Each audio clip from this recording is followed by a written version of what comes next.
So here's a story on the Three Little Pigs, but it's a little different version.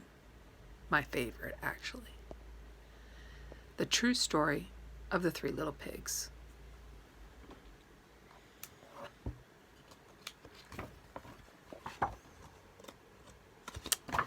The true story of the Three Little Pigs by A. Wolf. Everybody knows the story of the Three Little Pigs, or at least they think they do. But I'll let you in on a little secret. Nobody knows the real story because nobody has ever heard my side of the story. I'm the Wolf, Alexander T. Wolf. You can call me Al. I don't know the whole big bad wolf thing got started, but it's all wrong. Maybe it's because of our diet. Hey, it's not my fault. Wolves eat cute little animals like bunnies and sheep and pigs. That's just the way we are. And if cheeseburgers were cute, folks would probably think you're big and bad too.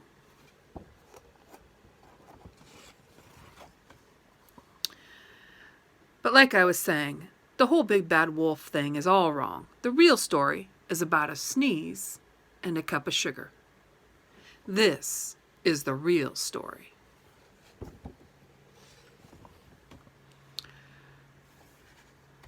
Way back in Once Upon a Time, I was baking a birthday cake for my dear old granny. I had a terrible sneezing cold, and I ran out of sugar.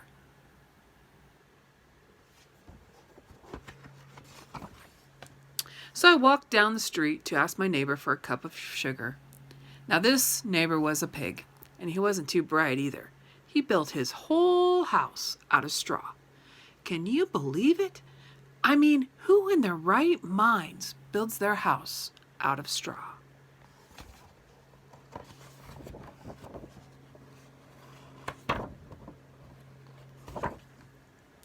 So, of course, the minute I knocked on the door, I fell right in.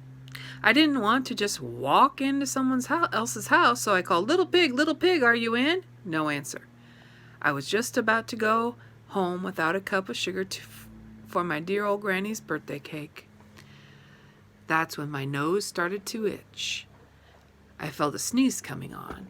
Well, I huffed and I snuffed. Choo! And I sneezed a great sneeze.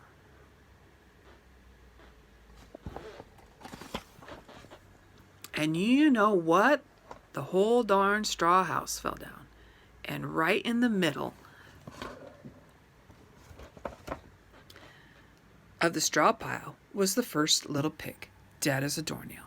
He had been home the whole time. It seems like a shame to leave a perfectly good ham dinner lying there in the straw, so I ate it up. Think of it as a big cheeseburger just lying there.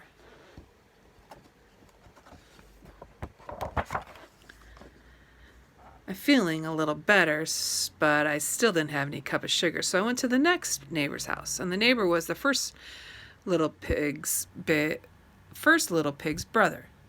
He was a little smarter, but not much. He built his house out of sticks. I rang the bell on the stick house. Nobody answered. I called, Mr. Pig, are you in? And he yelled back, go away, Wolf. You can't come in. I'm shaving the hair on my chinny chin chin. I had just grabbed the doorknob when I felt another sneeze coming on. I huffed and I snuffed and I tried to cover my mouth, but I sneezed a great sneeze.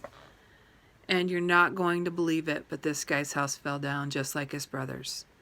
When the dust cleared, there was a second little pig, dead as a doornail. Wolf's honor.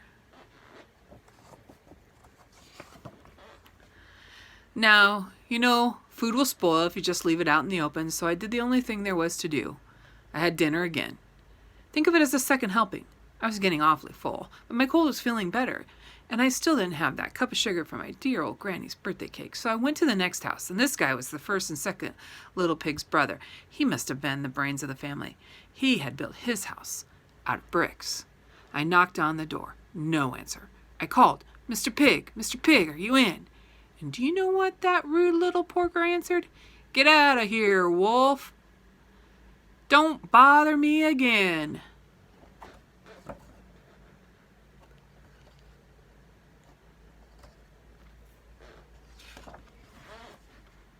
Talk about impolite. He probably had a whole sack full of sugar, and he wouldn't give me even one little cup from my sweet old granny's birthday cake. What a pig. I was just about to go home and maybe make a nice birthday card instead of cake when I felt my cold coming on. I huffed and I snuffed and I sneezed a great sneeze. Sneezed a sneeze once again. Then the third little pig yelled, "And your old granny can sit on a pin."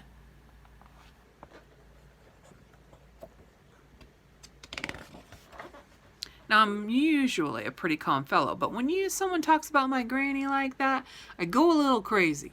When the cops drove up, of course, I was trying to break down the pig's door, and the whole time I was huffing and puffing and sneezing and making a scene.